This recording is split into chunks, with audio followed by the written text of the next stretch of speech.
गंगा के घाट पर सुबह का वक्त था। सभी पंडित ब्राह्मण गंगा स्नान कर रहे थे और उसी समय सूर्योदय हो रहा था और दूसरी तरफ से आ रहे थे आचार्य सोमदेव जी। आचार्य सोमदेव जो कि पूरे देश के सभी पंडितों को परास्त करके काशी में पहुंचे थे, उन्होंने गंगा जी के घाट पर खड़े होकर सभी पंडितों ब्राह्मणों को ललकारा कि है कोई काशी में जो मुझसे शास्त्रार्थ कर सके। मेरे साथ मेरे 2 शिष्य हैं, यदि कोई इन्हें भी हरा सके।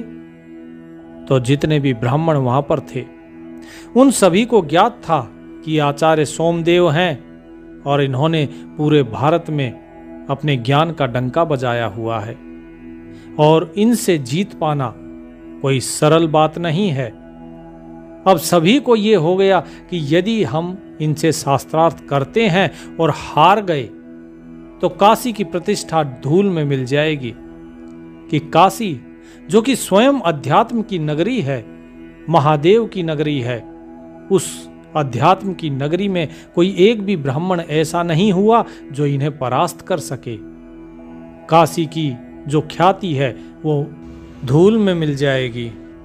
तो सभी ब्राह्मणों ने आपस में विचार विमर्श किया और सोचा क्यों ना इनको संत कबीरदास जी के पास भेज दिया जाए। यदि वे परास्त भी हुए तो हम ये कह सकेंगे कि वो ब्राह्मण नहीं थे, और यदि वो विजयी हुए तो इनका अहंकार टूट जाएगा, और यदि परास्त हो गए तो हमारी दोनों तरफ से विजय ही विजय है। क्योंकि एक तो काशी का सम्मान इस वजह से बच जाएगा कि वो ब्राह्मण नहीं, और दूसरा वो आज तक हमसे किसी से परास्त नहीं हुए हैं।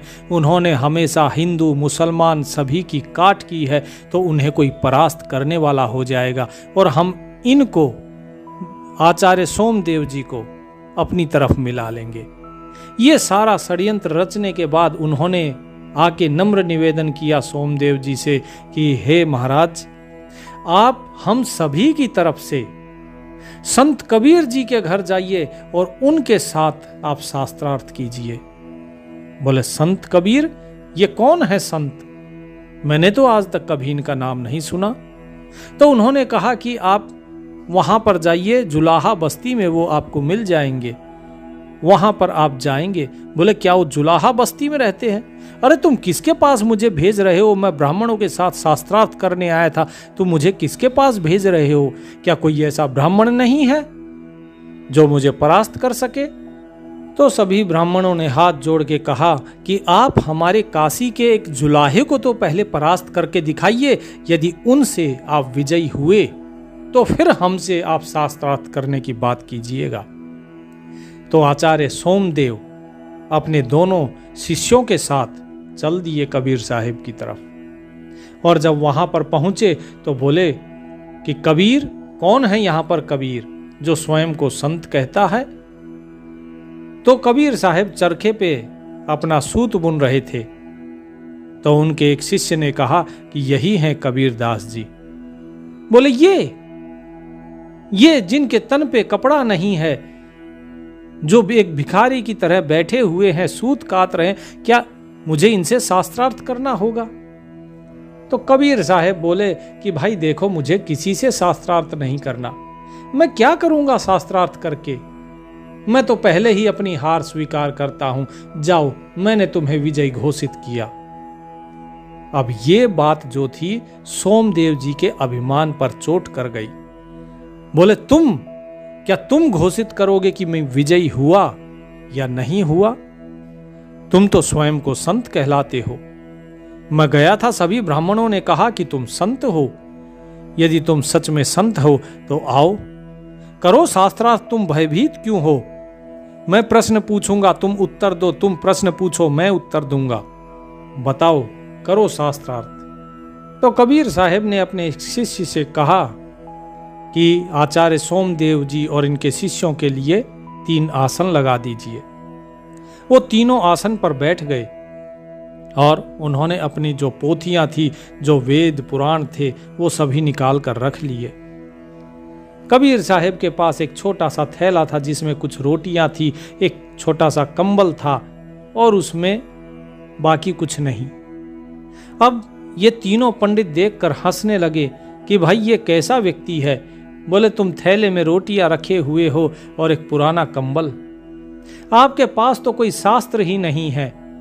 तो कबीर साहब बोले, पोथी पढ़ पढ़ जग मुआ, पंडित भया न कोय, ढाई आखर प्रेम का पढ़े सो पंडित होए।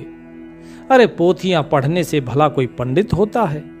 अगर पोथियां पढ़ी और मन में प्रेम ही नहीं जगा लोगों के प्रति, तो फिर वो कैसा पंडित? मैं तो वो पंडित हूं जिसके मन में सिर्फ और सिर्फ एक प्राणी मात्र के लिए प्रेम ही प्रेम है। मुझे शास्त्र नहीं आते, मेरे लिए तो ये रोटियां हैं, ये किसी भूखे को खिला दूं, ये कंबल है किसी ठिठुरते हुए व्यक्ति को दे दूं, बस यही मेरे पास मेरे शास्त्र हैं, यही मेरे ग्रंथ हैं। किसी दुखी को अगर मेरी बात सुनकर हंसी आ जाए, किसी की पीड़ा कम हो जाए, मेरे प्रेम के कारण कोई व्यक्ति अपना दुख भूल जाए, तो यही मेरे लिए तो शास्त्र से भी बढ़कर है। तो इन तीनों ने कहा कि ये सब तो थोथी बातें हैं, इनमें भला क्या रखा है? हम जो प्रश्न पूछते हैं तुम उसका उत्तर देकर दिखाओ। बताओ हमें कि किस प्रकार से ज्ञान घटता है, कैसे तेज घटता है, कैसे बुद्धि घटती है, कैसे प्रेम घटता है, कैसे मान घटता है, बताओ। यदि तुम ज्ञानी हो, तुम स्वयं को संत कहते हो, तो बताओ। कबीर साहब कहते हैं, ज्ञान घटे नर मूड की संगत, बुद्धि घटे चित विषय भरमाए, तेज घटे पर नारी की संगत, बुद्धि घटे बहु भोजन खाए। प्रेम घटे नित ही कुछ मांगत, मान घटे नित पर घर जाए, कहे कबीर सुन रे मन मूरख, पाप घटे हरि के गुण गाए। कि ज्ञान घटता है जब हम किसी मूर्ख की संगत कर लेते हैं तो ज्ञान घटता है, और जब हम विषय वासनाओं में हमारा मन फंसता है, ये चित्त फंसता है, तो हमारी बुद्धि का ह्रास होता है। यदि किसी पर नारी की संगत करोगे तो तुम्हारा तेज घटेगा, तुम्हारा बल क्षीण होगा। यदि अनेकों अनेक प्रकार के भोजन करते रहोगे जिसमें केवल जीभ का स्वाद रहेगा, तो तुम्हारा बुद्धि विवेक घटेगा। और यदि किसी से बार बार कुछ मांगते रहोगे तो तुम्हारे प्रति उसके मन में प्रेम घट जाता है। बिना बुलाए या फिर बार बार अगर किसी के घर पे जाए, चाहे वो कोई रिश्तेदार ही क्यों ना हो, अपना सगा संबंधी ही क्यों ना हो, लेकिन बार बार जाने से मान घटता है। कबीर साहब कहते हैं कि हे मनमूरख, यदि पाप घटाना है तो केवल और केवल प्रभु के गुण गाओ, तभी तुम्हारा पाप घटेगा। तो उन तीनों ब्राह्मणों ने कहा कि बहुत बढ़िया, बहुत खूब, तुमने सही कहा है। अब ये बताओ कि वृद्धि कैसे होती है? अभी तक तो घटने की बताई, अब बढ़ेंगे कैसे? गुण कैसे बढ़ते हैं, अवगुण कैसे बढ़ते हैं? तो कबीर साहब कहते हैं कि ज्ञान बढ़े गुणवान की संगत, ध्यान बढ़े तपसी संकीनो, मोह बढ़े परिवार की संगत, लोभ बढ़े धन में चित दीनो, क्रोध बढ़े नरमूढ़ की संगत, काम बढ़े तिरिया संग कीनो, बुद्धि विवेक विचार बढ़े जब संत सुसंगत सज्जन कीनो। अर्थात ज्ञान बढ़ता है जब हम किसी गुणवान व्यक्ति की संगत करते हैं, और यदि किसी तपस्वी के संग में रहेंगे तो हमारा ध्यान बढ़ेगा। जैसा संग हम करेंगे उस संगत के आधार पर ही हमारे अवगुण या गुण बढ़ते या घटते हैं। जैसे अगर परिवार की ज्यादा संग करेंगे, परिवार से अधिक प्रेम करेंगे तो मोह बढ़ जाएगा। यदि हमारा मन धन में लगेगा तो लोभ बढ़ जाएगा। यदि किसी मूर्ख की संगत में रहेंगे तो क्रोध बढ़ेगा, और यदि स्त्री के संग में रहेंगे, त्रिया के संग में, तो काम वासना बढ़ेगी। लेकिन यदि किसी संत, किसी सज्जन व्यक्ति की अच्छी संगत करेंगे तो हमारे अंदर बुद्धि, विवेक और अच्छे विचारों की वृद्धि होगी। तो तीनों ही जो पंडित थे, जो ब्राह्मण थे, आचार्य सोमदेव और उनके दोनों शिष्य, वो ना चाहते हुए भी वाह वाह कर उठे और कहा कि साधो साधो, आपने जो कहा बिल्कुल उत्तम कहा। ब्राह्मणों ने सही कहा था कि आप बेशक भेष से एक जुलाहे जरूर हैं, लेकिन आपको ज्ञान है। हमने सोचा नहीं था कि आपको शास्त्रों का ऐसा ज्ञान होगा। लेकिन ये तो बहुत आसान प्रश्न थे। अब हमें बताइए कि जो चारों युग हैं, चारों युगों में जो धर्म है, ये धर्म के 4 स्तंभ कौन से हैं और किस किस स्तंभ के कारण कौन सा युग कहलाया, और ये चारों युगों के जो अलग अलग समय है, ये समय किस प्रकार है। तो कबीर साहिब ने कहा कि चारों युगों में जो धर्म के स्तंभ हैं वो है सत्य, तप, दया, दान। अर्थात सतयुग में ये चारों स्तंभ हैं। सत्य, तप, दया, दान, ये चारों ही रहते हैं और सभी लोग केवल और केवल सत्य बोलते हैं, जैसे राजा हरिश्चंद्र हुए। लेकिन जब इस सत्य का लोप हो गया और केवल 3 स्तंभ रह गए, तप, दया और दान, तब रह गया त्रेता। लेकिन जब ये तपस्या जो थी, जो तप था, जब इसका भी ह्रास हो गया तो रह गए केवल दया और दान, तो आ गया द्वापर। और द्वापर में दया थी और दान था, लेकिन जैसे ही ये दया समाप्त हुई तो केवल दान रह गया और तब शुरुआत हुई कलयुग की। और जिस दिन ये कलयुग समाप्त होगा तब तक ये दान समाप्त हो चुका होगा। जब तक दान है तभी तक कलयुग है। और रही बात इनकी जो आयु है, सतयुग, त्रेता, द्वापर और कलयुग की, तो इनकी आयु ऐसा नहीं है कि जैसे 4,32,000 वर्ष का आप लोग कहते हैं कि कलयुग होगा तो ये 4,32,000 वर्ष चलेगा। नहीं, ये कुछ वर्ष भी चल सकता है, कुछ हजार वर्ष भी चल सकता है, कुछ लाख वर्ष भी चल सकता है, या फिर कुछ सैकड़ों वर्ष भी चल सकता है। जिस समय अगर केवल 10 वर्ष तक सत्य, तप, दया, दान अगर केवल 10 वर्ष तक भी रह गए तो वो 10 वर्ष का समय सतयुग में गिना जाएगा। और यदि इन तीनों का ह्रास हो गया, केवल दान रह गया, तो वो कलयुग में गिना जाएगा। इस प्रकार से इसकी गिनती होती है, ना कि जिस प्रकार से आप सोचते हैं वैसे कि 4,32,000 वर्ष का एक कलयुग हो गया और 8,64,000 वर्ष का द्वापर हो गया। इस प्रकार से गिनती नहीं होती। तो आचार्य सोमदेव ने कहा कि ठीक है, अब ये बताइए कि सुख किसमें है? सबसे बड़ा सुखी कौन? राजा सुखी या निर्धन सुखी, या फिर इंद्र सुखी, या फिर संत सुखी? बताइए सुखी कौन है और क्यों है? तो कबीर साहिब ने कहा, निर्धन कहे धनवान सुखी, धनवान कहे सुख राजा को भारी। निर्धन कहे धनवान सुखी, धनवान कहे सुख राजा को भारी। राजा कहे चक्रवर्ती सुखी, चक्रवर्ती कहे सुखी इंद्र को भारी। अर्थात जो निर्धन है वो कहता है कि धनवान सुखी है, और जो धनवान है वो कहता है नहीं, जो राजा है उसका सुख हमसे बड़ा है। राजा कहता है कि नहीं, चक्रवर्ती सम्राट जो है वो सुखी है, और चक्रवर्ती सम्राट कहता है कि नहीं, जो इंद्र है वो इंद्र का सुख बहुत भारी है। लेकिन क्या कहते हैं कि इंद्र कहे श्री राम को सुख, श्री राम कहे सुख संतों को भारी। संत कहे संतोष में सुख, संतोष बिना सब दुनिया दुखारी। अर्थात कि इंद्र कहते हैं कि नहीं, प्रभु राम जी जो हैं, राम ही सुखी हैं, प्रभु ही सुखी हैं। और प्रभु कहते हैं कि नहीं, सबसे बड़ा सुख संतों के पास है। और संत कहते हैं कि नहीं, संत भी दुखी हो सकता है, सुखी केवल वही है जो संतोषी है, क्योंकि जिसके पास संतोष नहीं है वो दुखी ही दुखी है। इस दुनिया के पास अगर संतोष नहीं है तो ये सारी दुनिया एक दुख का सागर है। तो सुखी केवल संतोषी व्यक्ति है और कोई भी नहीं। तो आचार्य सोमदेव के जो शिष्य थे वो प्रशंसा कर उठे कबीर साहिब की और कहा कि साहब, कुछ हमारे भी सवाल जवाब हैं, हमारे सवालों के भी उत्तर दीजिए। तो आचार्य सोमदेव ने अपने शिष्यों से कहा कि हाँ हाँ शिष्यों, आप लोग भी पूछो। तो उन्होंने पूछा कि हे कबीर साहब जी, हमारे सवालों के जवाब दीजिए। हमारे 3 सवाल हैं।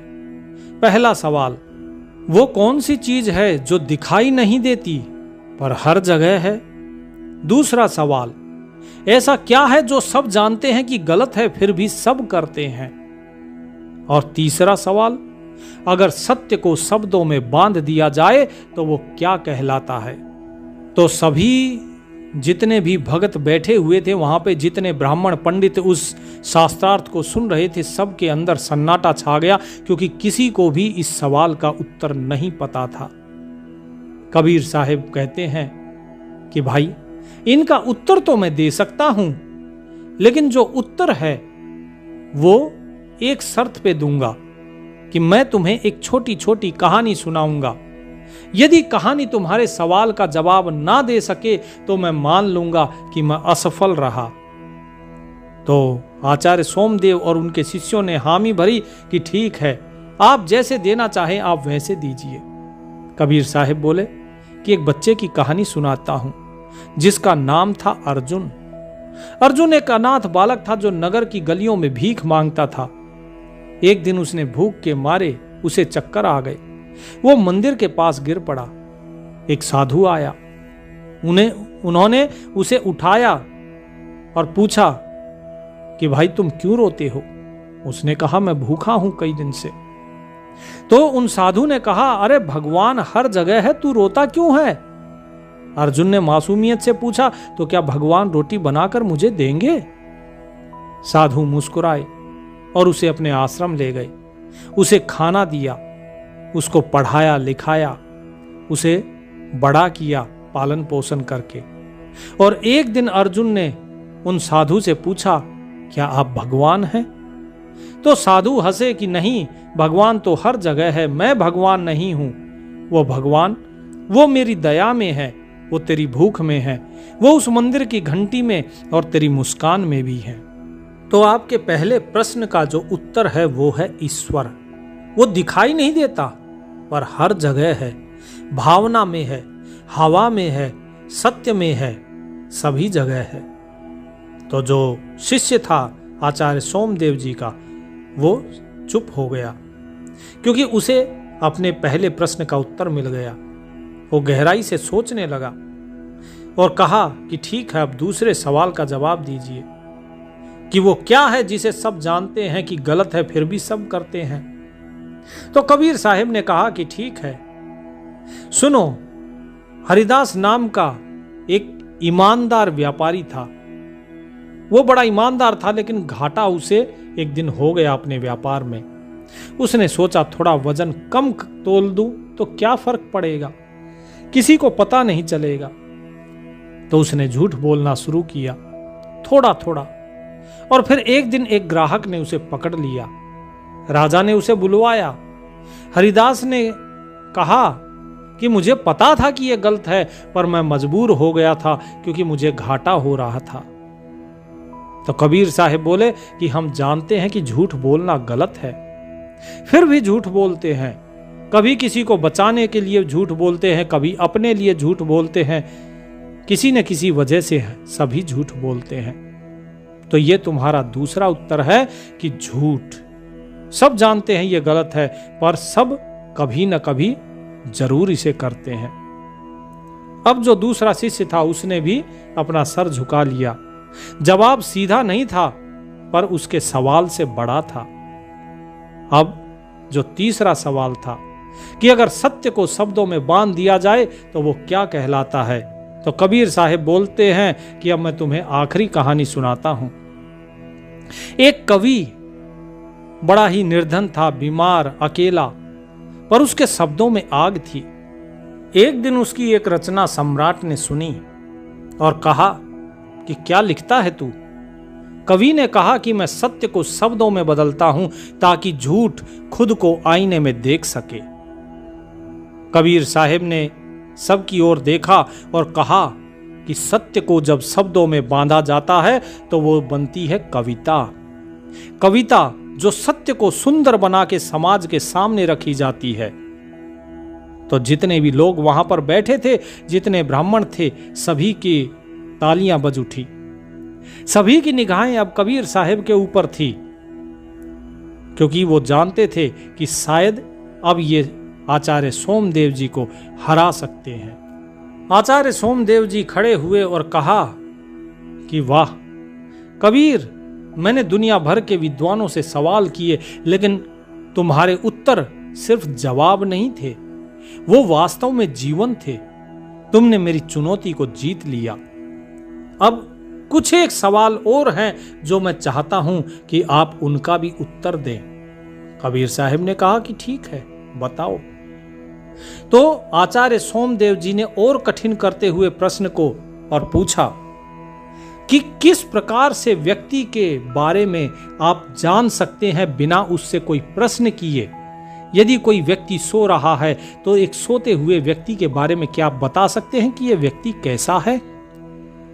कबीर साहब ने कहा कि हां, उसकी सोने की मुद्रा को देखकर यह बताया जा सकता है, समझा जा सकता है कि यह किस प्रकार की प्रवृत्ति का होगा। लेकिन यह केवल एक अनुमान लगाया जा सकता है, यह पूर्णतः सत्य नहीं होगा, लेकिन हां, कुछ अनुमान ऐसा लगाया जा सकता है जो कि अधिकतर सही हो। आचार्य सोमदेव जी ने कहा कि किस प्रकार से? कबीर साहब ने कहा कि जो लोग उल्टा होकर सोते हैं, अर्थात पेट के बल सोते हैं, वो अधिकतर कामी और भोगी प्रवृत्ति के होते हैं, जो जीवन में सुख सुविधा की ओर आकर्षित होते हैं। यह समझने में मदद करता है कि कैसे छोटी छोटी आदतें हमारे स्वभाव को दर्शाती हैं। जो लोग सीधा सोने वाले होते हैं वो साहसी और आत्मविश्वासी होते हैं। वो आत्मविश्वास के साथ आगे बढ़ते हैं। उनके लिए जीवन संघर्षपूर्ण होता है, जिससे संकेत मिलता है कि उनकी दृढ़ता और मेहनत उन्हें सफलता दिलाने में मदद करती है। और ये दर्शाता है कि आत्मविश्वास के साथ साथ चुनौतियों का भी सामना करना कितना आवश्यक होता है। अब तीसरी चीज सुनिए। यदि कोई व्यक्ति सीधे हाथ की करवट लेकर सोता है, सीधे हाथ की तरफ सोता है, सीधी करवट में, तो ऐसे व्यक्ति प्रायः बेचैन रहते हैं और किसी न किसी रोग से ग्रसित होते हैं, खासकर श्वास के रोग से। और ये श्वास संबंधी एक चेतावनी भी है कि सोने की मुद्रा हमारे शरीर, जो शारीरिक स्वास्थ्य है, उससे जुड़ी होती है। इसके विपरीत जो व्यक्ति बाएं हाथ की तरफ सोता है, अर्थात बाईं करवट सोता है, ऐसे लोग निरोगी होते हैं, मानसिक रूप से संतुलित होते हैं। तो सही मुद्रा हमारे जो स्वास्थ्य के लिए है वो बाईं करवट है। हमें बाईं करवट सोना चाहिए, क्योंकि ऐसे लोग खुशहाल सोते हैं। ऐसे लोग अपने जीवन में संतुष्ट, प्रसन्नचित्त और अपने कार्यों को अच्छी तरीके से करने वाले होते हैं। जब काशी के पंडितों ने ये देखा कि कबीर साहब जो हैं वो विजयी हो रहे हैं, सभी प्रश्नों के उत्तर दे रहे हैं आचार्य सोमदेव के और उनके शिष्यों के, तो उनको एक मौका मिला कि आचार्य सोमदेव तो इन्हें हरा नहीं पाए, क्यों ना हम भी अपनी तरफ से कुछ प्रश्न पूछें, हो सकता है ये उसी में उलझ जाएं। तो उनमें से जो सभी पंडितों के जो आचार्य थे वो आगे आते हैं और प्रश्न करते हैं कि हे कबीर, तुम और आचार्य सोमदेव और इनके सभी शिष्य, क्यों ना एक निष्पक्ष प्रतियोगिता हो जाए, एक निष्पक्ष शास्त्रार्थ हो जिसमें हम आपसे प्रश्न पूछें और आप उनके उत्तर दीजिए। कबीर साहब ने कहा कि मुझे कोई शास्त्रार्थ नहीं करना। हाँ, अगर कोई ज्ञान चर्चा करना चाहता है, किसे कुछ जानना है किसी को, तो मैं बताने के लिए अवश्य उपलब्ध हूं। तो उन्होंने कहा कि ठीक है, तो फिर आप यही समझ लीजिए, बताइए धर्म का पहला गुण क्या है। तो जो पंडित जी के पहले शिष्य थे उन्होंने कहा कि धर्म का पहला गुण है वैदिक ज्ञान। दूसरे शिष्य ने कहा कि नियमित पूजा, हवन, यज्ञ। और आचार्य सोमदेव जी ने कहा कि त्याग, तपस्या और संयम, ये धर्म का पहला गुण है। कबीर साहब ने मुस्कुराकर जवाब दिया धर्म का पहला गुण है दया। दया धर्म का मूल है, पाप मूल अभिमान। अगर कोई भूखा है और तुम उसके सामने मंत्र उच्चारण करोगे, यज्ञ करोगे, हवन करोगे, पूजा करोगे, तो क्या वो तृप्त हो जाएगा? नहीं ना। तो बताइए, क्या है दया? क्या धर्म का ये पहला गुण नहीं है? तो जिन ब्राह्मण श्रेष्ठ ने, आचार्य श्रेष्ठ ने ये बात पूछी थी, वो कही कि हां, आप सत्य कहते हैं, दया ही धर्म का पहला गुण है। अब दूसरा प्रश्न, पवित्रता किसे कहते हैं? तो जो आचार्य सोमदेव थे, उनके जो शिष्य थे, वो बोले, एक ने कहा गंगा स्नान, दूसरे ने कहा कि शुद्ध भोजन, और तीसरे अर्थात आचार्य सोमदेव ने कहा कि केवल सात्विक व्रत रखना यही पवित्रता है। कबीर साहब ने खड़े होकर कहा कि एक बार एक व्यक्ति रोज गंगा नहाता था, जनेऊ पहनता था, मंदिर जाता था। एक दिन उसे एक गरीब बच्ची मिली जो भूख से तड़प रही थी। उसने कहा कि मुझे कुछ भोजन दे दीजिए, जो आप प्रसाद लेकर जा रहे हैं वो दे दीजिए, मुझे बहुत भूख लगी है, कई दिन से भूखी हूं। लेकिन उन्होंने कहा कि मैं पूजा करने जा रहा हूं, अभी तुम्हारे लिए समय नहीं है, आने के बाद तुम्हें प्रसाद जरूर दूंगा। जब तक वो आए तब तक बच्ची भूख से मर गई। अब बताइए, वो व्यक्ति पवित्र था या पापी? वो गंगा स्नान भी करता था, वो जनेऊ भी पहनता था, वो मंदिर भी जाता था, लेकिन वो क्या कहलाएगा? वो पवित्र आदमी कहलाएगा या पापी कहलाएगा? तो जितने भी लोग थे, सबके बीच में एक मौन छा गया। पंडितों के चेहरे फीके पड़ गए। कबीर साहब ने कहा, पवित्रता शुद्ध हृदय से होती है, ना कि शुद्ध जल से।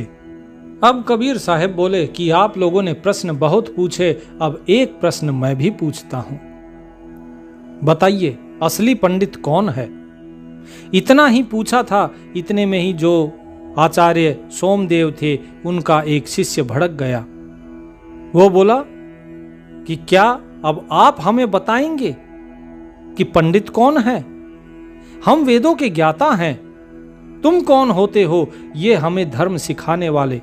तुम एक जुलाहा हो। कबीर साहब ने कहा कि चलो ठीक है, फिर एक काम करते हैं, हम तीनों एक साथ नगर की गलियों में चलते हैं और वहां पर 10 लोगों की राय लेते हैं कि असली पंडित कौन है। वे सभी हंसे कि आम लोग भला धर्म को क्या समझेंगे। कबीर साहब ने कहा कि धर्म उन्हीं आम लोगों के लिए ही तो है। यदि वो नहीं समझते हैं तो फिर कौन समझेगा? यदि वो समझेंगे ही नहीं तो तुम धर्म का पालन कैसे करवाओगे? तो सभी ने नगर भ्रमण प्रारंभ किया। वे तीनों पंडित, आचार्य सोमदेव और उनके दोनों शिष्य रथ में बैठे और कबीर साहब पैदल चलने लगे। बस्ती की एक गली में एक गरीब महिला अपने बीमार पति को उठा नहीं पा रही थी। कबीर साहब ने उसकी मदद की, उसका पानी से भरा मटका उठाया, उसके बाद उसके पति को कंधे पर लाद के और छांव में बैठाया।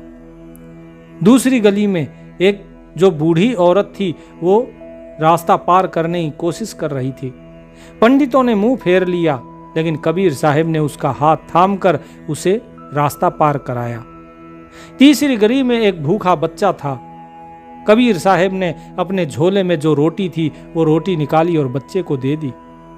कबीर साहब ने कहा कि पंडितों, हमने आज 10 लोग देखे, अब उन 10 लोगों से पूछते हैं कि कौन पंडित है।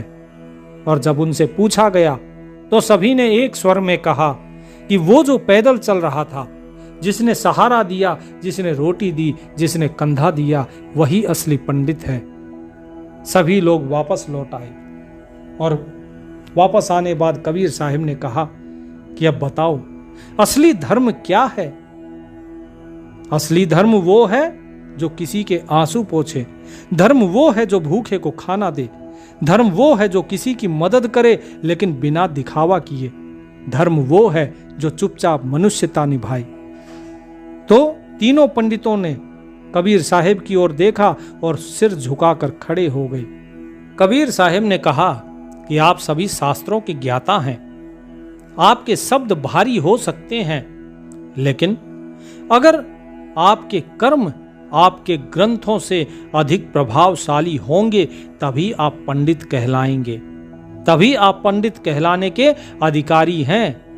क्योंकि जो दूसरों के जीवन में धर्म को जीवित करे वही सच्चा धर्म कहलाता है।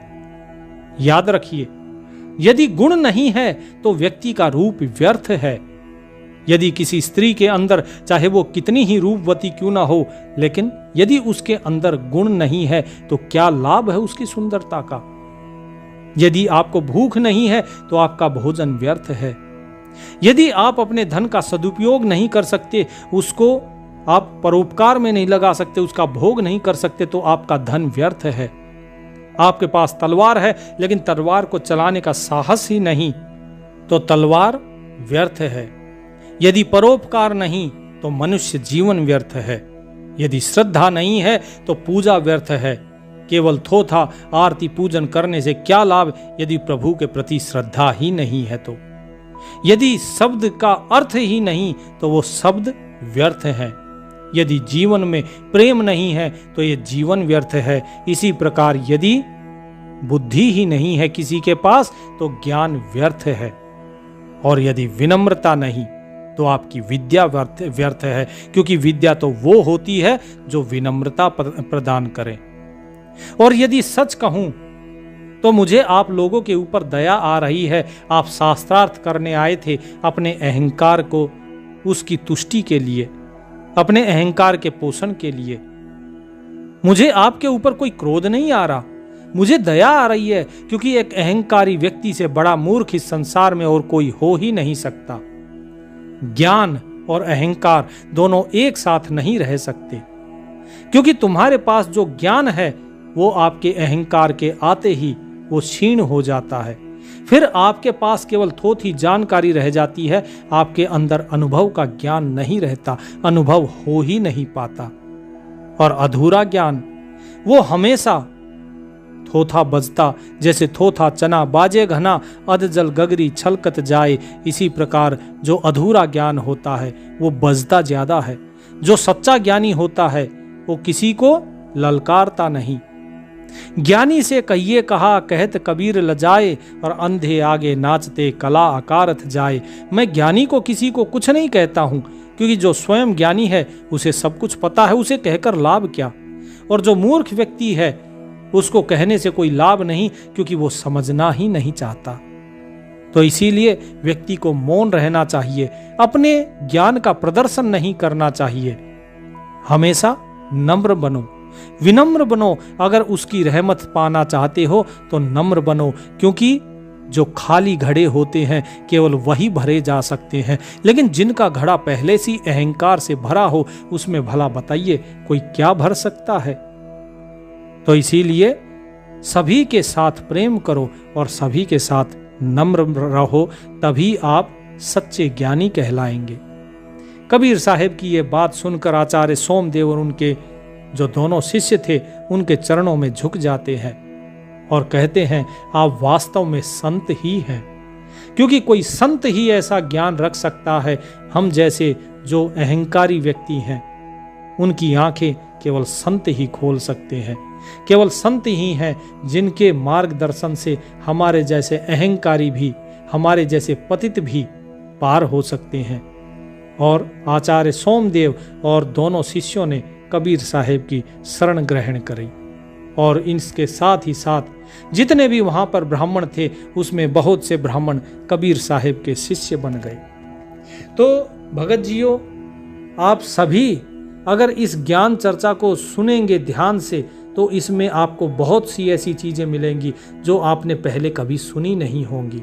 उनको अपने जीवन में अमल में लेकर आइए और प्रभु का नाम सुमिरन करते रहिए। परमात्मा आप सभी का कल्याण करेगा। सत साहेब।